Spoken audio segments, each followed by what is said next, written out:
Ó, estou gravando a partir desse momento. Eu falei que eu ia me segurar hoje, mas já... Você se comporta. Estão levantando umas bolas que não era pra levantar. Não, veja Aqui, bem, vocês peguem leve que eu sou estreante, tá? Saraiva, Sampaio? Saraiva. Thalita Saraiva. Andriola de Paiva, mas é melhor Para! Thalita Saraiva, tá Você bom, né? você vai confundir. Na pior das hipóteses, você lembra dos melhores do mundo. Então. Saraiva. Ai, não.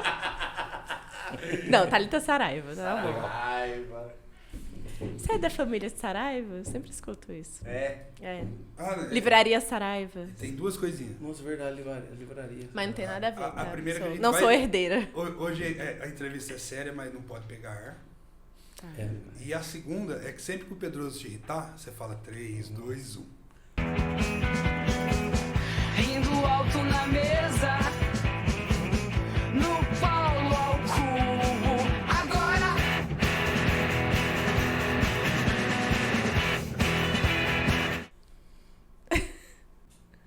3, 2. rindo alto na mesa, no Paulo ao cubo. Agora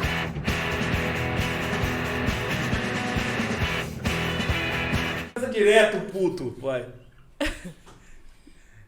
É isso aí, rapaziada. Estamos começando mais um episódio de Paulo Cubo, diretamente do P3 Studios.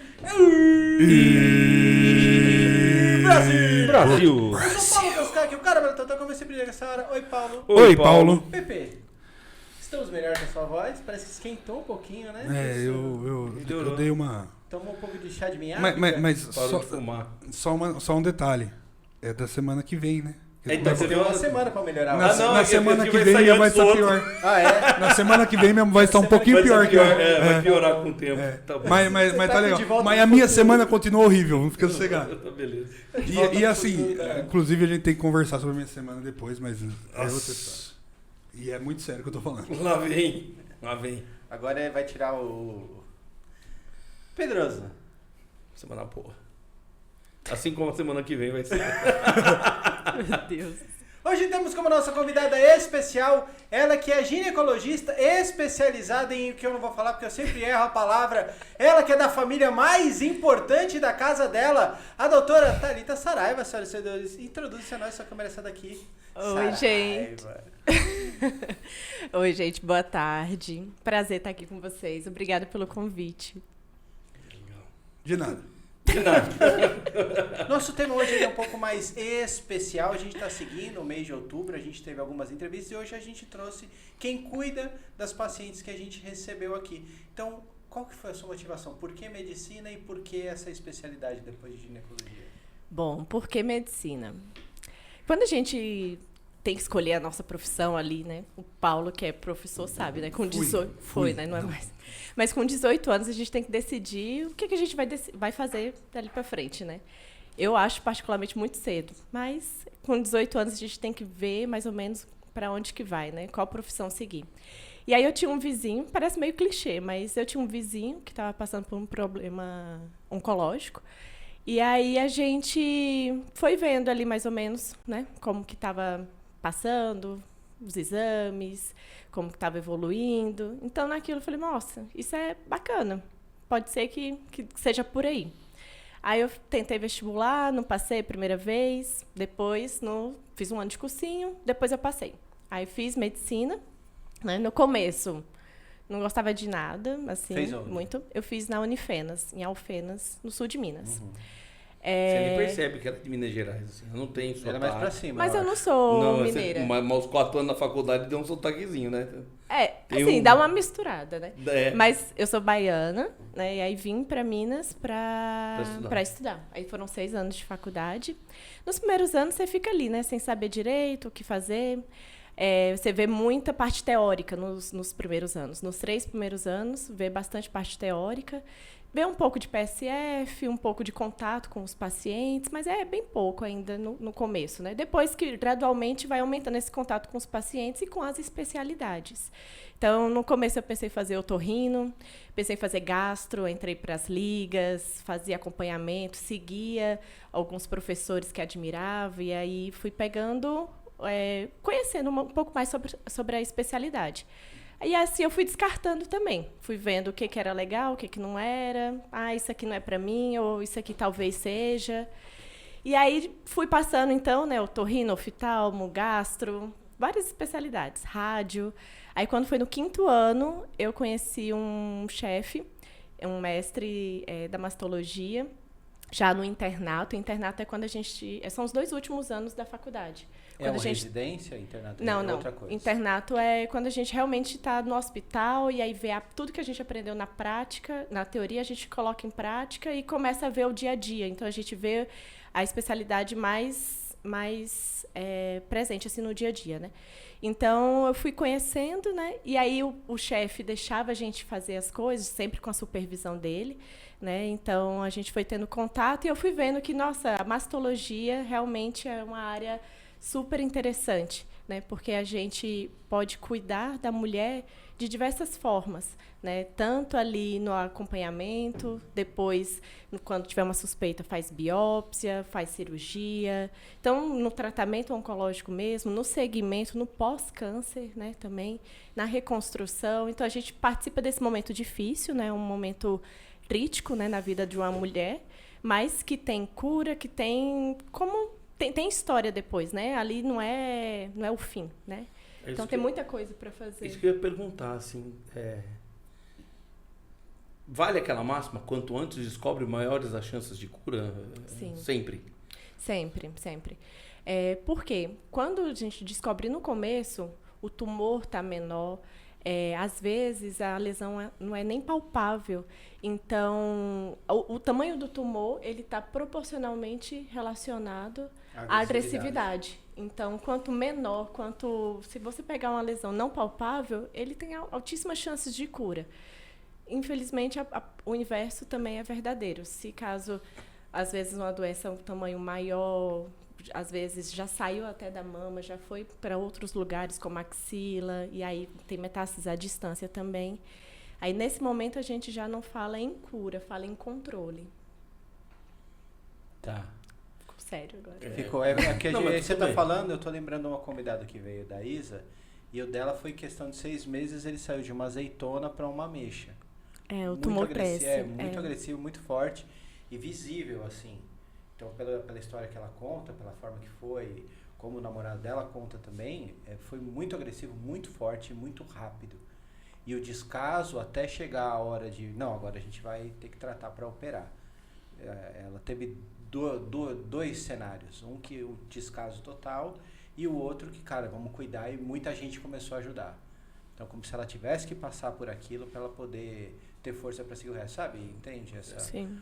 Então, você tá falando, eu tô imaginando, pô, é verdade. Mas às vezes é muito rápido e talvez a pessoa não tenha essa rapidez para cuidar. Acontece isso? São várias histórias. Como eu falo para os pacientes, nenhuma história é igual à outra, nenhum tratamento é igual ao outro. Então, é difícil falar assim de modo geral, sabe? Tem tumores que crescem lentamente, tem tumores que são menos agressivos, mais agressivos, e aí vem abruptamente, né, rapidamente tem um crescimento. Mas é muito amplo. Eu sei que nós que trabalhamos com essa área, a gente já escutou de tudo, assim, a gente escuta muitas histórias das pacientes, sabe? E é muito amplo, não tem uma regra, sabe? O tratamento oncológico, o diagnóstico, o câncer, não tem uma regra. E cada história é uma história. Você acha que o SUS hoje atende melhor do que o particular, o paciente oncológico? Olha, é uma pergunta complexa. São 2 nichos diferentes, tá? Tem medicamentos que não está disponível no SUS e a gente consegue usar no convênio, mas dentro de cada cenário, com certeza os profissionais estão fazendo o melhor que pode. Com certeza. O problema é que a gente sabe que tem uma regra de financiamento, tem uma regra de números, né? Assim, o plano ele quer, por mais que ele, Golden Cross, né? Não cuidamos de você. Por mais que ele fala que ele cuida de você, o que ele cuida, como toda empresa, o que ele cuida mesmo é do bolso dele. Né? Assim, a verdade é essa. Não, e assim, gente, tentar falar que é qualquer coisa diferente disso é falar que você é inocente o suficiente para não saber que uma empresa visa o lucro. E é por isso que o plano de saúde está aí. Por outro lado, eu acho que, assim, existe uma questão que deixa-se muitas vezes, e eu não tenho problema nenhum com o plano de saúde querer lucrar, mas deixa-se muitas vezes de cuidar, porque está visando que o gasto é muito alto. E o paciente oncológico é sabido que ele consome muito medicamento, ele demanda um custo muito alto, as medicações são caras, as coisas são... A Isa comentou aqui que tem uma medicação que ela teve que tomar. 30 mil reais por que a aplicação é 25 ou 30 mil reais. É muita grana, né? Então, assim, se você não tem um suporte do Estado que tem mais dinheiro para poder auxiliar nesse tipo de coisa, e aí, os corno que acha que eu não ligo pro social só porque eu sou de direita, eu acho que o Estado tem obrigação de cuidar das pessoas doentes, né? Então, organizar as coisas direito, a gente acaba... De graça, né? De graça. Não, mas falou de política 6-2, é um atrás do outro de graça, né? Não precisava. E, assim, e aí eu acho que o Estado tem a obrigação de cuidar. Então, o SUS faz isso muito bem. Eu vejo dentro das possibilidades que o SUS tem. Mas, Paulo, posso só te interromper? Claro. O convênio, ele paga sim as medicações. Eu não sei se o que eu falei talvez gerou uma dúvida. O convênio tem muitas medicações que a gente gostaria que o SUS também pagasse, sabe? Uhum. Só que a gente não consegue, às vezes, liberar por questão de protocolo. Peraí, rapidão. Surprise. Tá tudo bem aí, filho? Gasguei.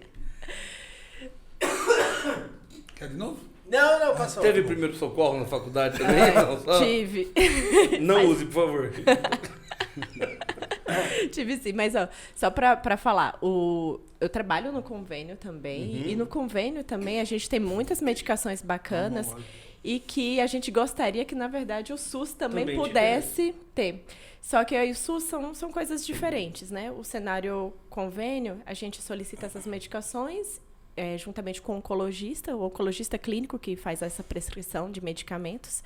E aí, muitas vezes, o convênio autoriza, às vezes não, às vezes judicializa, mas isso é uma questão à parte da oncologia.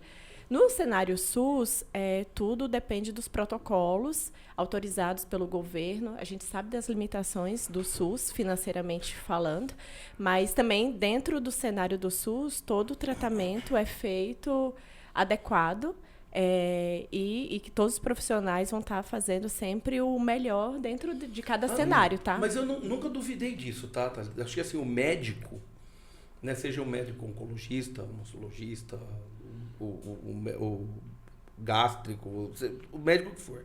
Sim. Eu acho que ele faz o melhor que ele pode. O problema é quando os tratamentos eles saem do caráter médico-paciente e vai para o caráter assim... Tem alguém lá atrás que administra as coisas, que só vê números. É o que você comentou. Às vezes o plano autoriza, às vezes o plano não autoriza algumas coisas. Cara, minha visão, o plano tinha que autorizar sempre.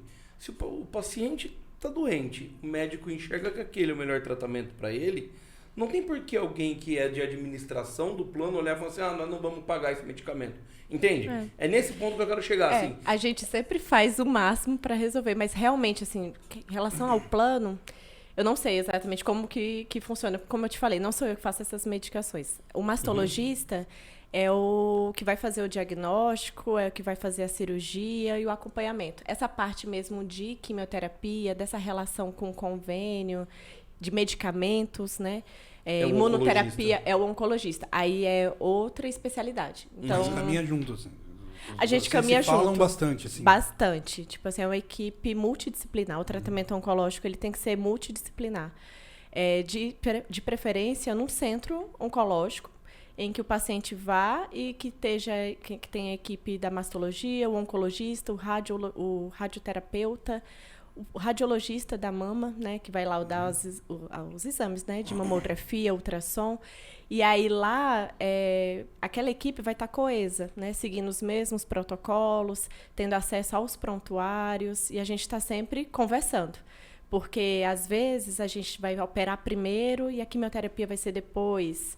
Ou vai fazer a quimioterapia primeiro e a cirurgia vai vir em segundo plano. Então, é sempre ali conversando e vendo qual o melhor cenário para aquele paciente. Por isso que eu falei assim, que nunca é uma receita de bolo, sabe? A gente segue, lógico, um fluxograma, né? A gente segue um protocolo, mas às vezes o paciente responde bem, às vezes não, e a gente vai ali avaliando, junto com a equipe multidisciplinar, como fazer com aquele paciente o melhor tratamento possível, sabe? Eu tenho uma dúvida quanto à ordem das coisas. Lá vem. Não, é verdade. A mulher tá lá, tá tomando... Eu falo a mulher, mas é assim, tem caso de câncer de mama em homens também. Tem. Né? É raro, é em torno de 1 a 2% dos casos apenas, mas existe.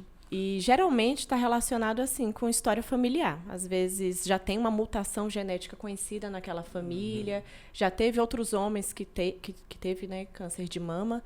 E aí aquele paciente palpou alguma coisa, foi atrás e viu que infelizmente era um câncer de mama. Mas é raro, é 1 a 2%. O fato do cara ser gordão e ter peitinho, então não influencia. Não, aí é outra coisa. A ginecomastia é outra coisa. Até outro dia.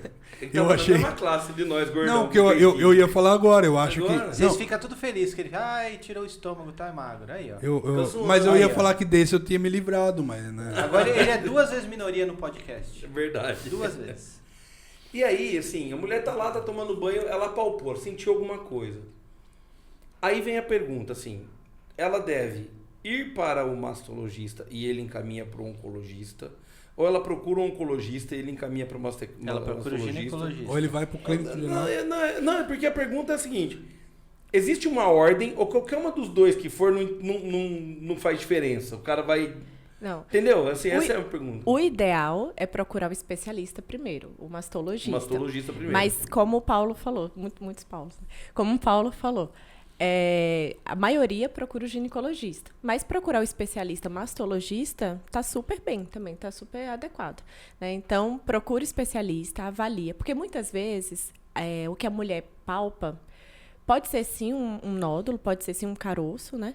Mas também pode ser um cisto, que é bolinha de água, não é câncer. Pode ser bolinha de gordura, lipoma, não é câncer também. Então, pode ser outras coisas. Então, a gente vai fazer aquela avaliação inicial, né? Então, a gente avalia, examina, conversa com o paciente, pede os exames, se não tiver exames atualizados, depende da idade também, né, do paciente. Então, a gente vai pedir os exames e avaliar. E aí, se a gente vê que realmente é uma lesão suspeita para câncer, a gente vai indicar qual o melhor método para fazer biópsia. Faz a biópsia, né? Aguarda o resultado, dá a notícia para o paciente. E aí, dependendo do estadiamento, né? O estadiamento é o quê? Exatamente saber o tamanho do tumor, se a doença está localizada só na mama, se foi para axila ou se foi para outros lugares. Então, a gente faz esse estadiamento, essa avaliação. E é importante também a gente saber qual o perfil imunohistoquímico daquela lesão. Porque antigamente a gente falava só assim, o paciente está com câncer de mama. Não tinha tantos perfis, né? Era luminal A, luminal B, são nomes técnicos, tá? Mas é como se fosse o nome e o sobrenome do câncer, né? A gente vai saber qual a família daquele câncer. E para cada família um tratamento é diferente. Então é um fluxograma diferente. Então a gente analisa tudo isso e aí a gente vê se caso for um caso cirúrgico inicial, a gente já indica, pede os exames pré-operatórios, já opera, e aí depois do resultado da cirurgia a gente encaminha para os outros tratamentos adjuvantes, né, para radioterapia e para o oncologista. Mas também pode acontecer o contrário, a gente pode avaliar o caso e ver, olha, esse paciente aqui tem que fazer quimioterapia antes da cirurgia. Aí, nesse momento, a gente encaminha para o oncologista. Tá? Às vezes, o paciente acaba parando no oncologista já de pronto, né? O oncologista, ele também tem ele, por trabalhar ali em conjunto, ele não é o mastologista, não é o especialista, mas como ele trabalha com câncer, ele já tem uma noção, ele pode também pedir biópsia, ele pode também já avaliar, mas ele também vai orientar o paciente a procurar o especialista. Mas vamos pensar assim, num cenário ideal, seria melhor procurar o especialista primeiro, o mastologista, e aí depois, caso necessário, o mastologista vai conversar sobre a necessidade de ir para o oncologista ou não. Você falou uma coisa que eu tenho curiosidade de entender como é que vocês se preparam para isso. Assim. Dar a notícia. Como é que é? O paciente chega, você fala assim, toma, segura esse panfleto da funerária Santa Cruz. Não, imagina. Não, A gente vai... não, A imagina. gente precisa ter uma conversa. Vai anotando o telefone da funerária Santa Cruz aqui, enquanto a gente conversa. Não, Você pelo tem amor... plano de saúde? Tem Não, plano. funerária. Tem plano funerária? É. Não, pelo amor de Deus. Assim, é difícil, não vou falar que é fácil, né? Porque Não do outro deve- lado... Não deve ser. Não deve ser Não é. fácil. Porque do outro lado tem uma pessoa também. E vou te falar que eu, como mulher, muitas vezes eu me coloco no lugar também, né? Porque você fala assim, nossa, essa paciente é 1 ano mais velha do que eu. Ou 2 anos, ou... Sabe assim? Você se coloca no lugar. Então, assim, eu dou o diagnóstico, falo para ela que, infelizmente, veio um câncer de mama, mas que, hoje em dia, aquilo ali não é mais uma sentença, sabe? Hoje em dia tem muito tratamento, tem muitas opções de tratamento. A medicina está avançando demais. Eu até brinco com o pessoal, assim, que toda semana é artigo novo para estudar, para ler, porque está lançando novos e novos medicamentos. Isso, lógico, né, que são artigos americanos, né, internacionais. E que a gente sabe ainda que vai demorar um pouquinho para chegar aqui. Mas não está demorando tanto, assim, sabe? Está sempre cada vez mais atualizando. E então eu sempre falo assim para elas que é só uma fase, né? E que a gente vai estar juntos naquele momento. Nós vamos lutar juntos, né? Naquela batalha e vai dar tudo certo e que vamos que vamos, sabe? Porque não tem deve, muito. Cara, não deve ter um jeito fácil desse Não é tipo de fácil, não é Só que, fácil. assim, eu estava conversando essa semana, a medicina realmente tem evoluído numa escala geométrica, né? É muito mais. Eu acho que hoje em dia, puro achismo meu, mas eu acredito que um cara que se formou em medicina nos anos 50 e trabalhou até os anos, sei lá, final dos anos 80, começo dos anos 80, 90, ele trabalhou com o conhecimento dele da faculdade. Não que não se atualizou, mas não se atualizou, Mudou pouca não precisou, coisa, Não, mudou e outra, pouca se coisa atu- na e medicina. outra, se atualizar é muito difícil, cara.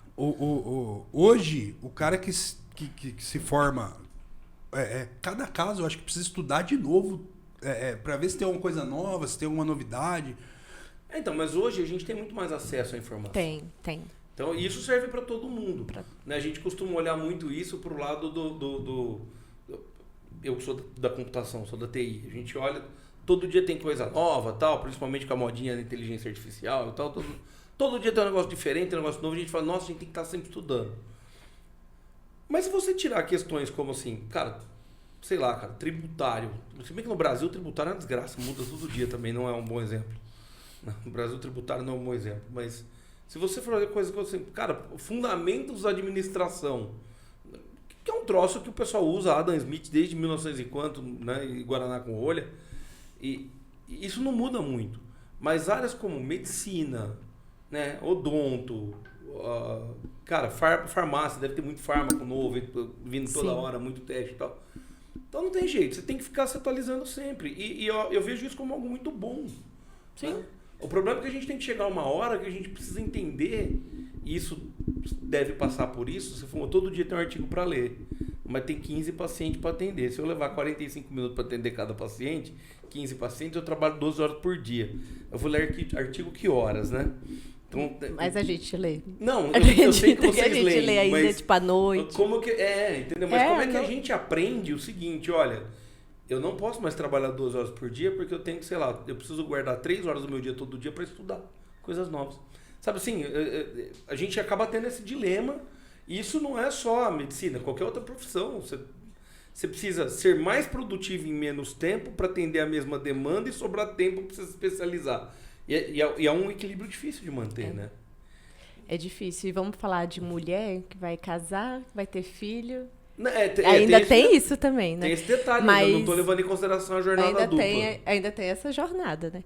Mas no dia a dia, no intervalo entre uma paciente e outra, tem um artigo aqui, pô, o paciente faltou, tô lendo aqui, num plantão, não tem, no momento ali, deu 15 minutos de folga, leu um artigo de 12 páginas rapidinho e assim vai. A gente tem uns congressos, né, de mastologia, que tem também, tem um em São Paulo, a JPM, que é aqui pertinho, tem em Ribeirão Preto também. Aqui a gente tem aulas semanais também uma vez por semana, né? Semanais. Nas quartas-feiras também, com aulas, com discussões de artigos, de medicamentos novos.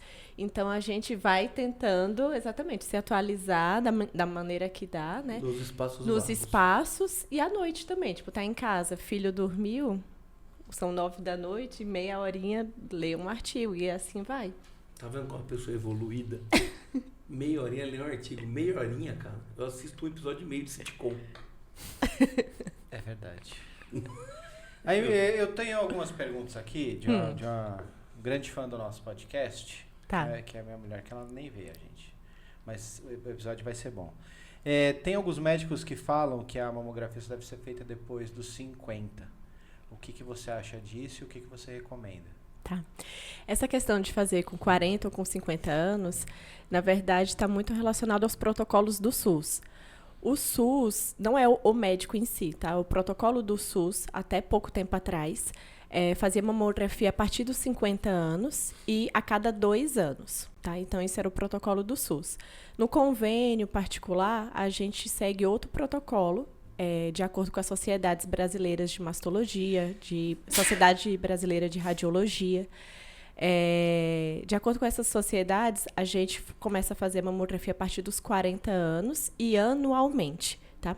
Mas aí nós tivemos uma mudança recente, tipo fresquinha, tem um mês aproximadamente, que o governo autorizou a gente também solicitar no SUS a partir dos 40 anos e anualmente, sempre quando o médico achar oportuno, né, e a paciente concordar.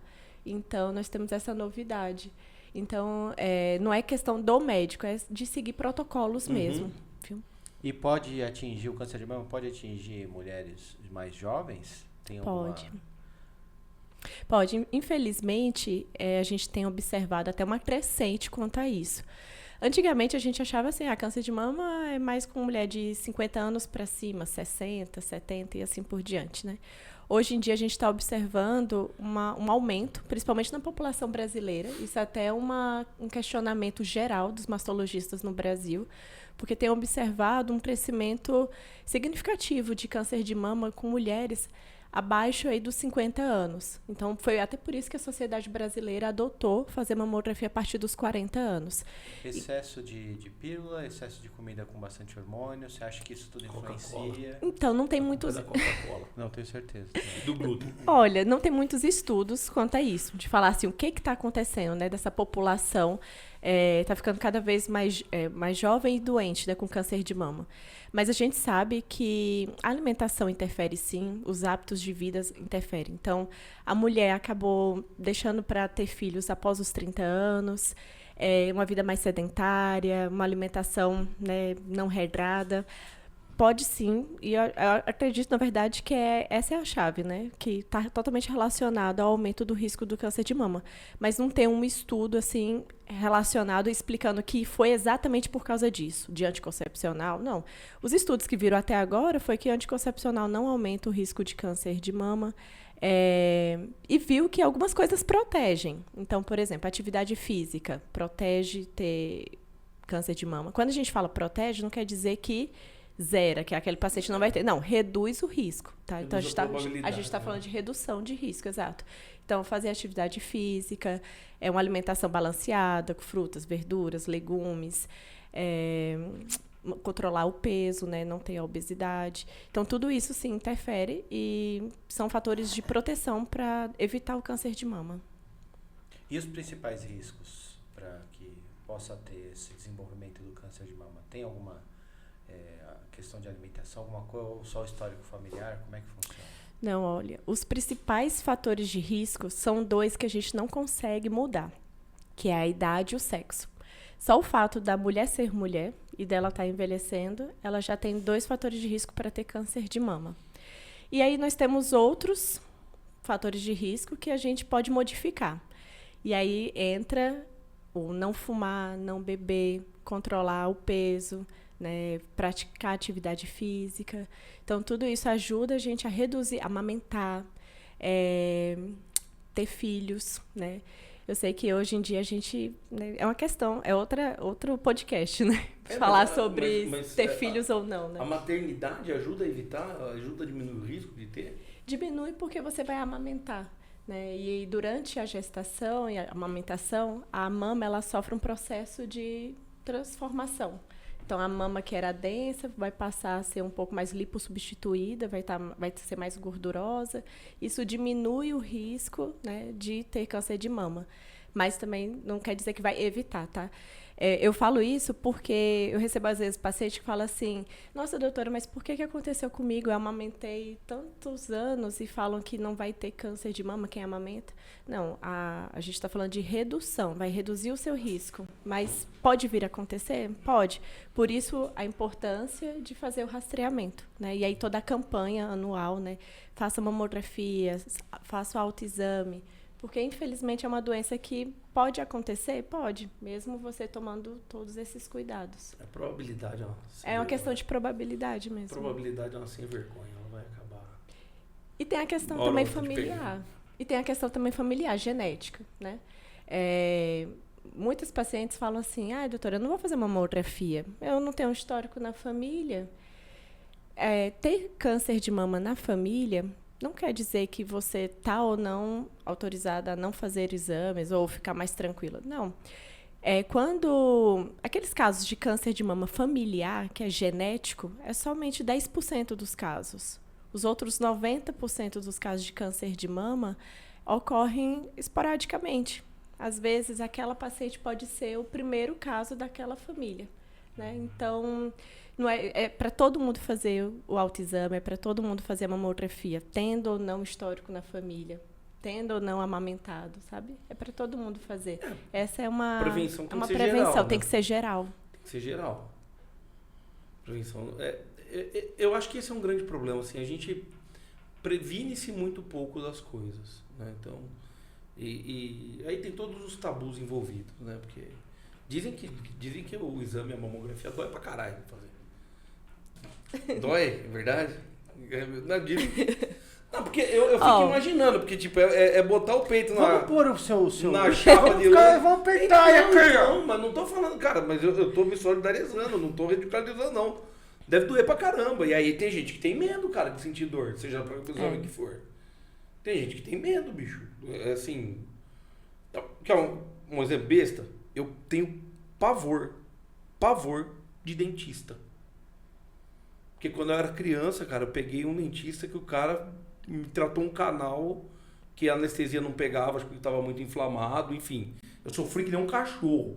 Até hoje, cara, não importa o dentista que eu vou. Até bem pouco tempo atrás, Maitê tinha que ir comigo no dentista e dar a mão pra mim enquanto eu tava na cadeira do dentista. Não é ridículo, cara. Um homem de 40 anos, a esposa tinha que segurar a mão na cadeira do dentista. Cara, eu tenho pavor de dentista. Eu tenho até hoje. O barulho da maquininha, cara, me dá trauma.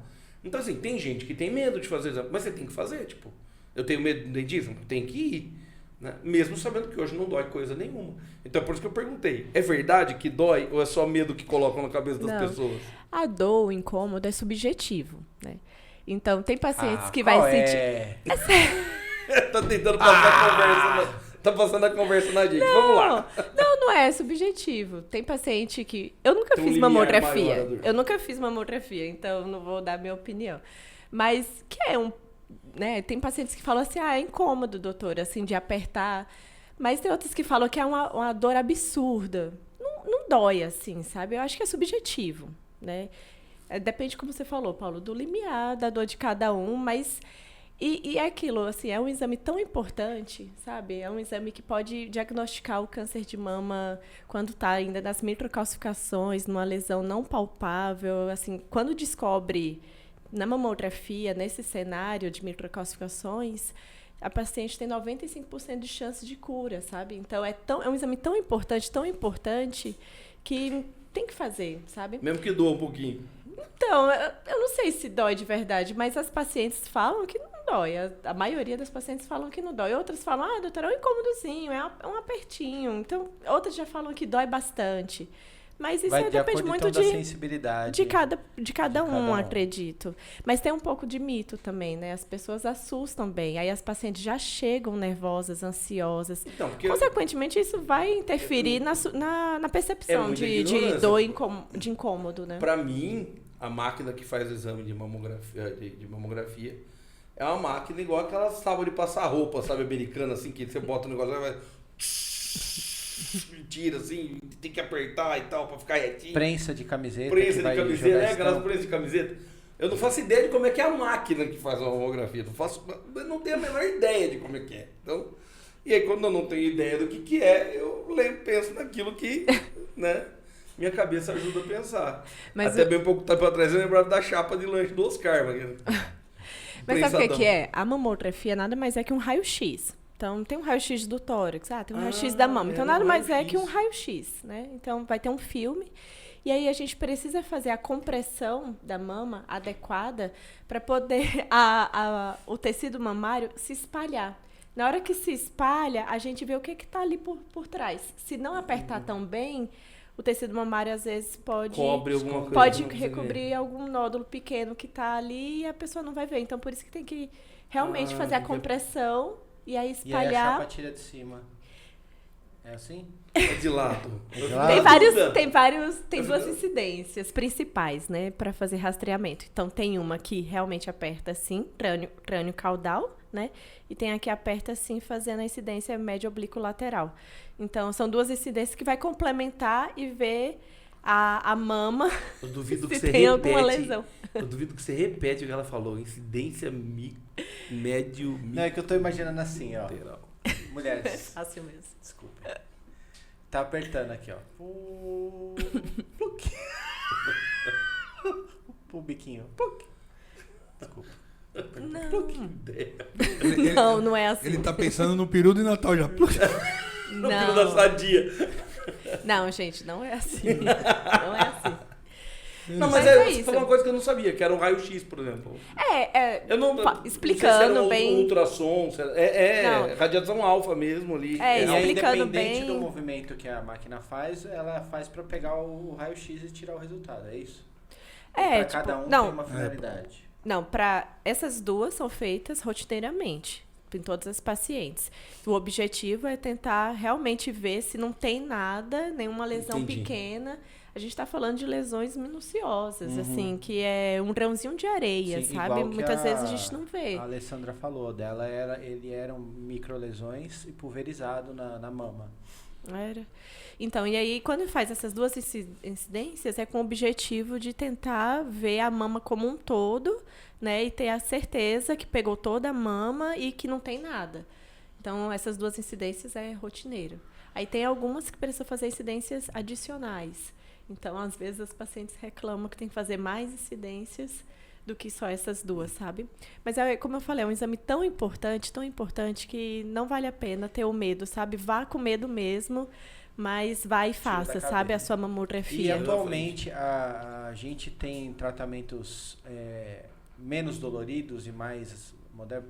Por exemplo, pra gente, a próstata não precisa ir sempre lá. Tem um exame de sangue que vai lá e, dentro do possível, ele chega em algum resultado.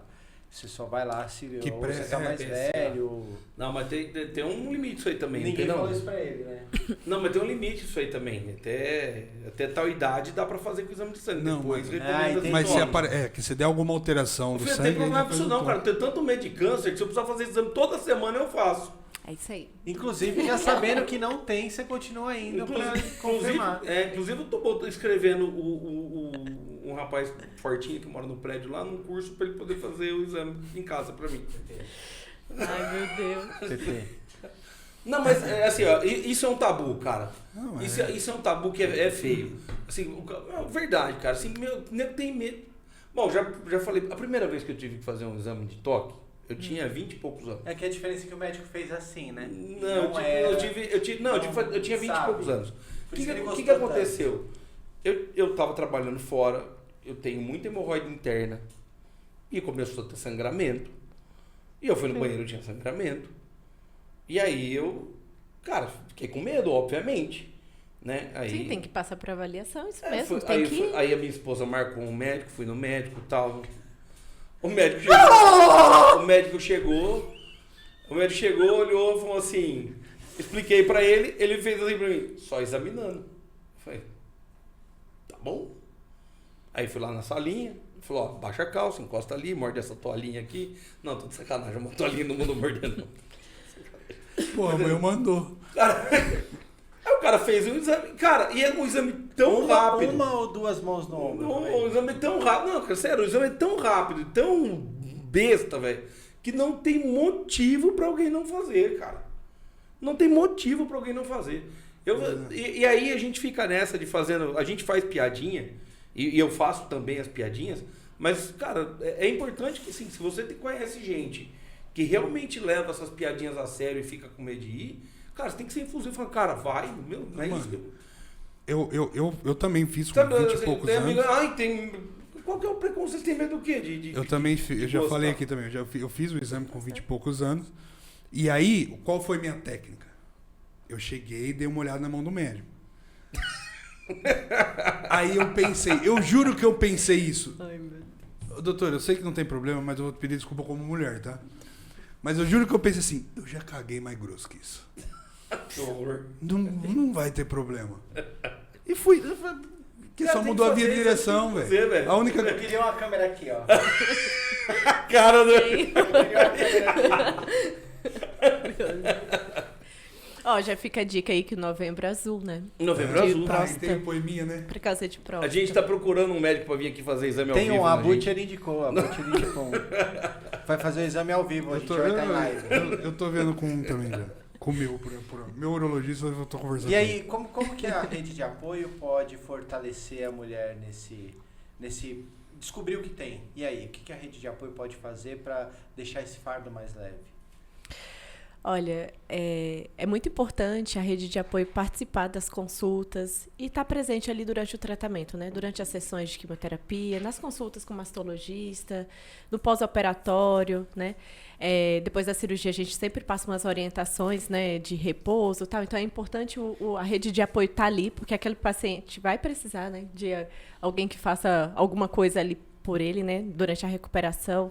Então, é muito importante isso, os amigos, né, saírem para conversar, falar sobre outros assuntos também, tá? Isso é importante, porque, é como eu falei, o câncer de mama, ali vai ser um episódio, né? Como eu falo com os pacientes, ali vai ser um episódio, mas a sua vida não vai se resumir a isso, né? Então, é importante também os amigos, a família, o marido, sempre estar ali presente, dando apoio, força, conversando sobre outros assuntos, e estar presente durante o tratamento. Piedade, né?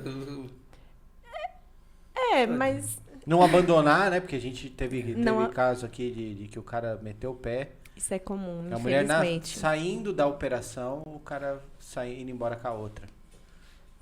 Sério? Não é questão de caráter. né? Ela contando, ela querendo já saber, dá o endereço dele agora. Põe a roupa dele. Põe a roupa dele. De não querer sair daqui e pegar o cara de porrada. Não, mas inclusive, dentro desse contexto, eu consegui ter o telefone com a Ana. Beijo, Ana. Né? Minha psicóloga. Acredite, eu era mais zoado que isso. Ela resolveu bastante coisa. Mas, e a Ana me falou que ela conheceu você num curso que vocês fizeram de cuidados paliativos. Né? Como que isso se aplica assim, no seu dia a dia? É para casos de pacientes que... Assim, o que te motivou a fazer um curso de cuidados paliativos? Para lidar com aqueles casos que assim, você olha e fala, meu, não tem o que fazer. A não ser dar um conforto. É essa a ideia? Sim. O cuidados paliativos também, ele, na verdade, não se resume só ao paciente oncológico, né? Às vezes um paciente com insuficiência renal, insuficiência cardíaca, outras doenças, mas que está evoluindo gradualmente e que vai chegar em algum momento que vai ser irreversível, gradualmente também vai entrando os cuidados paliativos para aquele paciente. No meu cenário, eu fiz para poder entender um pouco mais sobre os cuidados paliativos e tentar colocar isso dentro da prática do meu cuidado da mulher com câncer de mama.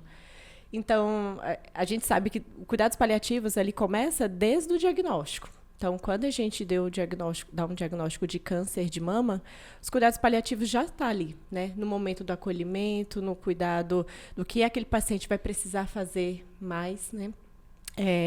No suporte, né? Não somente no tratamento ou ali falando da doença, mas de modo geral na vida daquela paciente.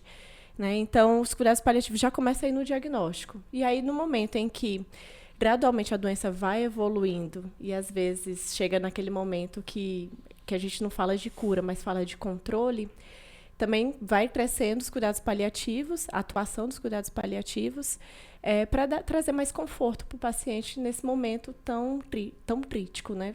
Não só para o paciente, como também para a rede de apoio. Então, eu fiz o cuidados paliativos com esse objetivo, de conhecer um pouco mais. Cuidados paliativos é uma especialidade recente. Quando eu fiz faculdade, não era matéria obrigatória. Então, eu acho que se tornou matéria obrigatória recentemente. Tem uma portaria de 2 anos no SUS, recente também. Então, nós estamos falando de um conhecimento novo, né? Então, como eu não tinha, eu fiz para complementar. E aí, nessa pós, tem vários outros profissionais muito importantes, né, dentro da área da saúde. Então, tinha a Ana, psicóloga, tem outros médicos com outras especialidades, fisioterapeuta, terapia ocupacional, enfim, várias outras especialidades. É bem bacana. Gostei bastante, viu? Que legal. Porque é uma coisa assim, a gente tem... Você falou que no diagnóstico você já começa o cuidado paliativo, né? E na minha cabeça, o cuidado paliativo era um negócio assim que o gato no telhado. Né? É uma visão errada, mas é super comum, comum as pessoas associarem a isso. E quando você me falou agora aqui que é desde o diagnóstico, não é porque o cara tem chance de cura que ele não tem, né, a pessoa tem chance de cura, que ela não tem o direito do cuidado paliativo também, de ser tratado com o mesmo carinho, com o mesmo, né, com o mesmo preparo, porque, assim, infelizmente, é o tipo de diagnóstico que é uma loteria. Você quer que a pessoa sare.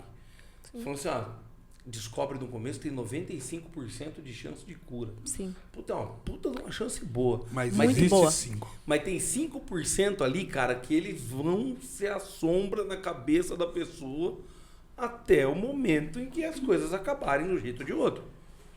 Né? Então, ter esse carinho, ter esse cuidado, fazer esse acolhimento é muito importante.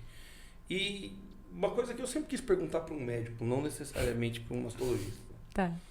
Não, e não é sacanagem, não é sacanagem. Não, é porque vindo de você eu já tenho medo. Não é sacanagem, não. É assim, médico não pode fazer propaganda, né? Também, vocês são proibidos por lei também fazer propaganda, o Conselho Regional não deixa. Sabe, porque advogado, eu sei que advogado não pode fazer propaganda, psicólogo não pode, médico também não, né? Não. Teoricamente, médico não pode fazer propaganda. Recentemente, com essa questão da Instagram, de colocar o antes e o depois, de algumas especialidades, né, tem autorizado algumas coisas, pontualmente, tá? Mas, de modo geral, a gente não pode fazer um antes ou depois. A gente pode fazer propaganda, né? Mas a gente pode falar, né, sobre aquela doença, falar sobre prevenção e tudo mais, mas... E aí na rede social acaba atraindo... Porque assim, gente, é aquele negócio. Você é médica. Sim. Né? Não duvido que você faça o que você faz por amor, mas você paga pra isso também. Né? E, cara, todo mundo gosta de dinheiro. Né? A gente gosta do trabalho. Quando você pode trabalhar com algo que você ama e você é pago por isso, é a combinação perfeita. Sim. É muito bacana. Eu tenho um tio que trabalha no acampamento de criança. Então... Ele fala que ele nunca trabalhou um dia na vida dele. Então, é isso, né? Eu acho que trabalhe com o que você gosta e você nunca mais vai gostar daquela coisa na sua vida, mas é outra visão do negócio. Você achou que eu ia perguntar se o dele era padre, né? Falei. Não. Então dá. Ele entendeu. Eu não entendi aquela... Melhor não. Ainda bem. Melhor não. É ótimo. Melhor não. Mas assim, o que acontece? Você tem mais chances de ter mais pacientes se você for mais conhecido. Então eu vejo que hoje com as redes sociais, alguns médicos eles têm feito muita propaganda, vamos pôr assim, do trabalho deles, e não é errado. Mas eu não consigo entender a motivação de ser proibido um médico fazer... Cara, o médico devia poder botar um outdoor lá na Getúlio Vargas, Mas se quiser. como seria? Tenha câncer, vem? Não sei, cara. O acidente quebrou suas pernas, doutor fulano de tal, ortopedista. Sabe o tipo de coisa assim? Uma coisa que você repara. Mas você tá lembrando dos outdoor do Better Call Saul? E aí você quer que as pessoas, que os médicos façam aquilo? Não, cara, mas você pode fazer propaganda na TV, por exemplo. Cara, uma coisa, a TV paga tem muita propaganda de clínica médica para disfunção erétil. Mas aí não é a propaganda do médico, é a profissão é a propaganda da clínica.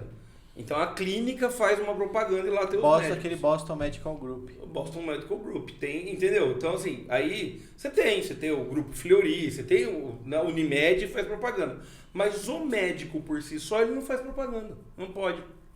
É porque aí o médico fazendo propaganda, ele tira o foco das grandes indústrias que querem ganhar o dinheiro. Não, tudo bem, pode ser que o motivo seja esse, entendeu? Eu não consigo entender, é isso. É isso. Eu não consigo entender por que o médico não pode fazer propaganda. Eu não vou criticar abertamente, porque eu não tenho dinheiro para pagar esse processo. Né? Eu vou segurar. Assim como eu não consigo entender por que um psicólogo não pode fazer propaganda, por que um advogado não pode fazer propaganda pessoal. Eu sou um profissional que presta serviço. Mas enfim, mas eu sempre quis saber se era proibido ou não, porque eu não via, eu nunca tinha tido certeza se podia ou se não podia. Entendeu? Não fazer. E pra mulher que tá com medo de ir atrás, o que você recomenda? A mulher que... E aí? Quem não tem câncer é porque não foi atrás, não descobriu. A mulher que tem medo do resultado, né? Isso é comum, sabia? Às vezes eu atendo as pacientes, elas falam assim que sente um nódulo há 2 anos. E o nódulo tá lá, crescendo. E aí eu falo, mas por que você não foi atrás? Ela, doutora, eu tinha medo de saber o que era. E muitas vezes elas já sabem o que é, né? Tá vendo um nódulo que tá crescendo e aí elas não vão atrás. Então, isso parece ser estranho, mas na verdade é comum. Principalmente ali no SUS, trabalhando. Eu já vi muitas histórias assim. E o que eu quero assim falar é, como eu falo para minha mãe, assim, vai atrás, descobre, se for mesmo, às vezes nem é, né? Como eu falei, às vezes pode ser um cisto, às vezes pode ser uma bolinha de gordura, às vezes pode ser um nódulo benigno, que não é câncer. Então, vai atrás, porque as chances de sobrevida é muito alta quando descobre no começo. Mas existem essas histórias, né? Então, mas 2 anos sentindo o negócio ali... Já é peguei. É o medo. É um medo real. Mas tá ali, cara. Mas você concorda tem que ela medo tá de 2 ser anos? câncer. Não, você concorda que ela tá há 2 anos com o negócio ali e ela tá com medo de ser câncer há 2 anos e ela só não... Eu concordo, só que é fugir da realidade. A pessoa não quer fugir. a realidade. É muito louco, mas é isso que acontece. Enquanto que eu não tenho o diagnóstico, eu não tenho aquilo. Enquanto que você está na dúvida, então tem uma chance Só de não fica doente ser. quem vai no médico. Não, né? Doutor, deixa eu perguntar uma Você coisa. perguntou como seria a propaganda, eu pensei numa agora, hein? Vai. Ah, Depois eu faço minha pergunta. Pensei numa boa agora Manda, aqui. Pensei numa boa agora aqui. Pode ser que seus amigos não fiquem te zoando muito tempo por causa dessa mancha esquisita na sua cara. Visite um dermatologista. Sabe, eu pensei numa outra agora. O doutor tá assim, ó. O close tá no doutor e o doutor tá assim, ó. Assim, só mostra o close aqui. E aí o close vai afastando e o doutor vai falando.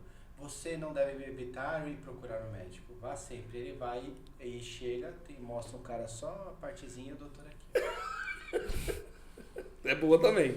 Não passaria na TV, mas enfim, pergunta. Passaria assim, sabe qual que viria o Não, som agora eu depois, quero falar a acaba minha. propaganda? Eu quero falar a minha. Doutor, urologista, dedo de 1 centímetro de diâmetro apenas. Ah, boa também, dedos finos. Mas agora falando sério. Doutora, o quanto atrapalha o Dr. Google? Olha, ao mesmo tempo que tem muita... Câncer, né?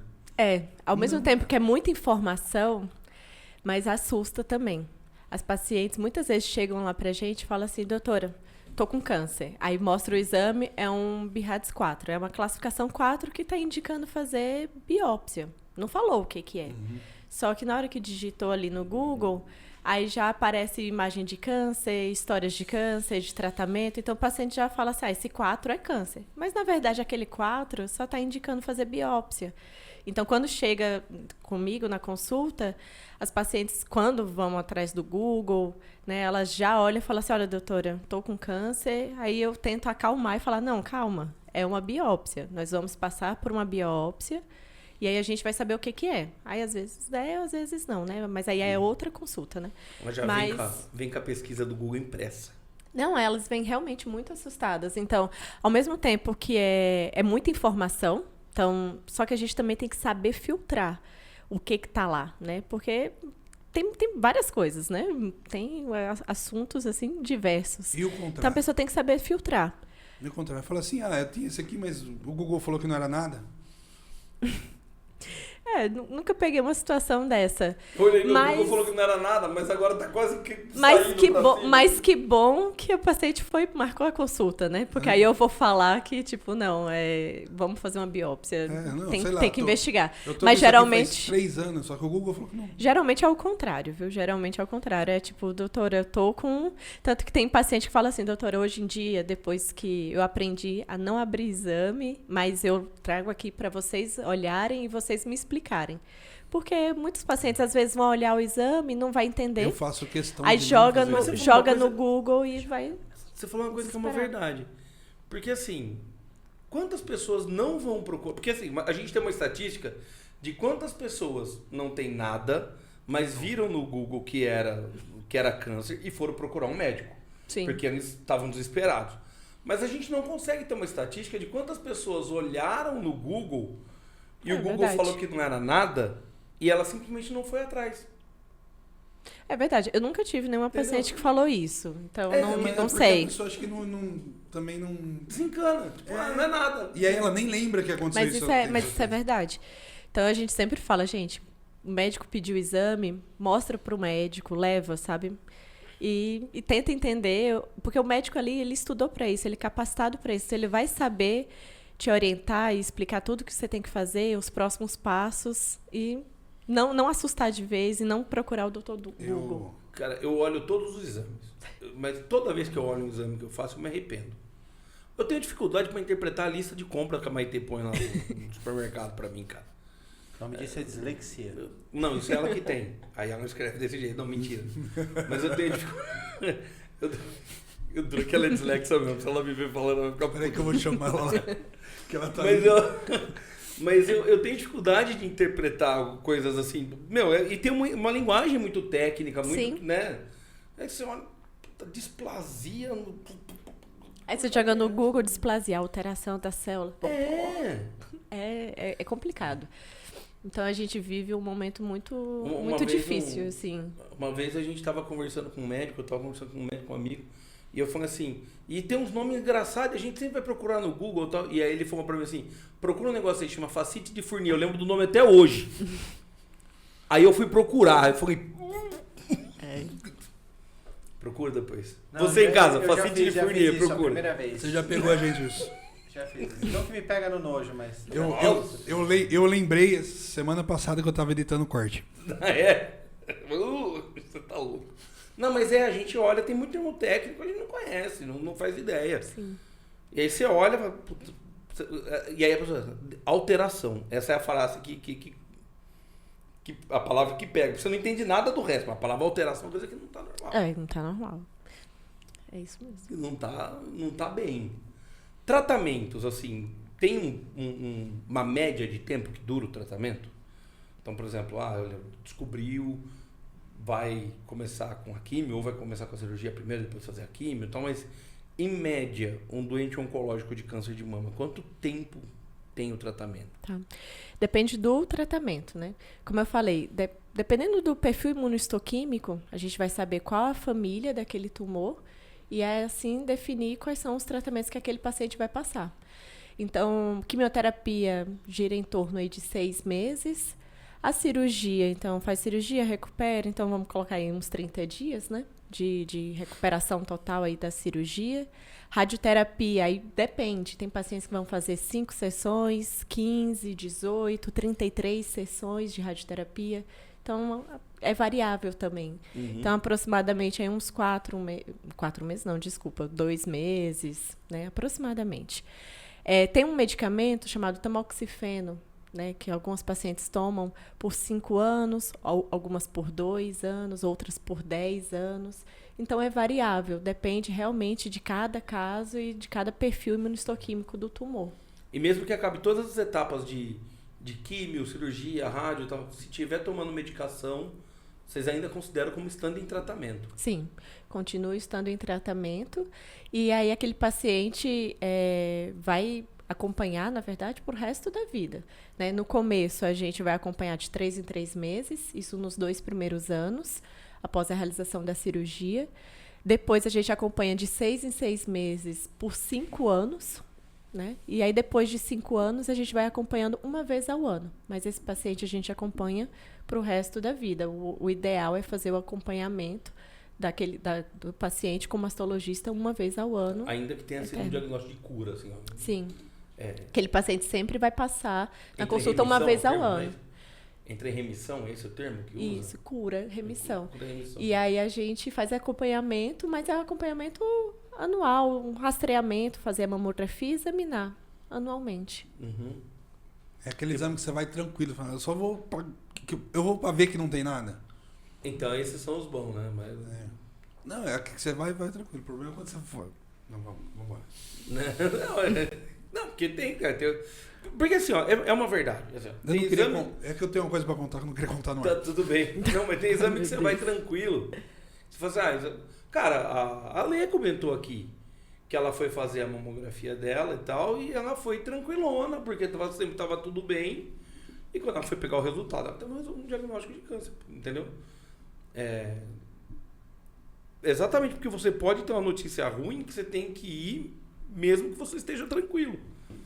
Então a gente fica nessa de autoexame, banho, tem alguma regra, tipo, olha, banho quente para fazer ou banho gelado, sei lá, tem alguma regra ou não, tá? Deu uma brechinha, se toca, se apalpa, Sim. vê se sente alguma coisa. Sim, o autoexame a gente estimula as pacientes a sempre olharem uma vez no mês, não precisa ser todo dia, tá? Porque a mama se modifica ao longo do mês. Então, de acordo com o período menstrual, né? Às vezes a mama fica mais edemaciada, mais inchada. Então, assim, uma vez ao mês a paciente olhar e ver se palpa alguma coisa de diferente ou se visualiza alguma alteração na pele, no mamilo, no formato da mama.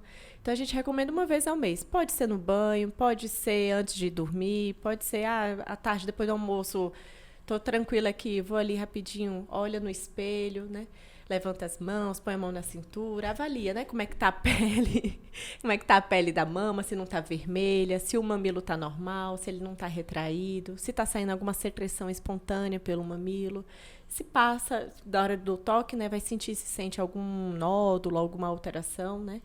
Então, é isso, assim, não tem que ser no banho. A gente fala no banho porque também tá ali, né? A pessoa já vai, jeito, já né? vai lavar, já passa a mão, já avalia, mas pode ser qualquer hora, qualquer dia, não precisa ter uma relação direta. Saber se tem que estar em pé, tem que estar deitado, tem que ter alguma regra para isso, né? Essa é apalpar, olhar e ver alguma diferença. Isso. E aí, de frente para o espelho, pode ficar em pé, olhar, ver se tem alguma alteração na pele da mama, no mamilo, no formato da mama. Que isso também... o câncer de mama, os primeiros sintomas, a gente fala muito assim de nódulo, né? Que é o mais comum. Palpei um nódulo. Mas pode também vir com outras características. A pele pode vir avermelhada, o mamilo pode entrar para dentro, né, ficar retraído, pode começar a sair uma secreção pelo mamilo sem apertar, espontaneamente, começa a pingar uma secreção avermelhada ou uma água transparente. Então, a gente tem que observar isso, a alteração do formato da mama. A mama era de um jeito, aí agora ela está mais pontuda, está mais assim, está mais assado, sabe? Então, o câncer de mama pode ser observado de outras formas também, de outros sintomas. Legal saber disso. Não, achei que era só com nódulo. E vou dar Não. uma dica. Eu achei que era só nódulo, velho. E se o relacionamento tiver meio frio, né? Pede pro marido ajudar, que quem sabe já não... Já dá uma estimulada, Dá né? uma estimulada. Fala, amor, vem aqui, dá uma olhada aqui. Palpa aqui pra mim, vê Vê se se eu acha tô alguma com coisa. câncer. Vê se acha alguma coisa. É o jeito Pô, bom o de... cara papo põe vai. a mão aqui e ele vai assim, vê se eu tô com câncer. É o jeito de... Vai, pelo amor de Deus. Vai. E com essa brochada no final, vamos encerrar mais um episódio de Paula ao Cubo, senhoras e senhores. Pepe, brochadas finais. É isso, cara. Tá bom. Né? Pedroso. Doutora Thalita, muito obrigado pela presença. Muito legal, muito bacana. Obrigado por ter aceitado o convite. Foi muito jóia. A gente brinca, a gente fala as besteiras aqui, mas o intuito desses programas que a gente faz no Outubro Rosa é isso, é tentar trazer o mínimo de informação, né? Tentar fazer com que as pessoas, dando risada, entendam que elas têm que se cuidar. Obrigado de verdade, valeu mesmo. Ai, obrigada. Eu que agradeço, viu, gente, pelo convite. Se precisarem nos próximos anos, estou aqui. Então E já é faça muito- a sua propaganda, recados finais. Bom, é muito importante isso que vocês fizeram, viu? De juntar humor, mas com informação. Isso vai levar, com certeza, informação pro público de vocês. E aí, às vezes, o filho, o marido que tá vendo, vai alertar a esposa, a namorada, enfim, todo mundo falar, irmã, já fez o autoexame, já fez a mamografia. É isso mesmo, tem que estimular a fazer os exames de prevenção, procurar ajuda, né? Porque isso, como a gente falou, né, está totalmente relacionado com a cura, né? Então, quando descobre no começo, a chance de cura é altíssima, viu? Então, muito bacana, gostei de ter participado. Obrigado. Obrigada. Não, peraí. Eu só tenho um recado pro Pedroso antes.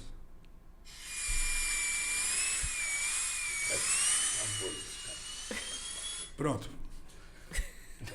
Não deixe de dar aquela escrevinhadinha no canal, deixar aquele like, esmarotes, compartilhar com a rapaziada aí pra você que gosta de dar risada. Solta a vinheta, tonelada. Rindo alto na mesa, no Paulo ao cubo. Agora